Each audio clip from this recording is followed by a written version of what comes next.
السلام عليكم ورحمة الله. يا رب نكون جميعا بخير. النهاردة عايزة أكلمكم عن اسم ربنا سبحانه وتعالى اللي هو الغفور.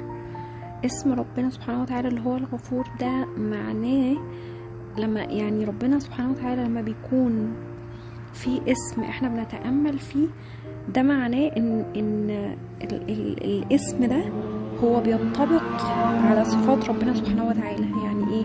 يعني مثلا احنا كلنا عارفين ان ربنا هو الرزاق، يعني محدش رازق حد، ربنا سبحانه وتعالى هو اللي بيرزق كل واحد بكل حاجة عنده، يعني ببيتك بقى، فلوسك، مراتك، ولادك، اي حاجة، وظيفتك، عربيتك، اي حاجة هي ملك ليك ربنا اللي رزقك بيها. ده احنا عارفين كده عشان ربنا سبحانه وتعالى اسمه الرزاق واحنا مؤمنين بكده. طيب اسم ربنا الغفور ازاي بقى بيتحقق اسم ربنا الغفور؟ يعني ربنا اسمه الغفور ده معناه انه هيغفر لنا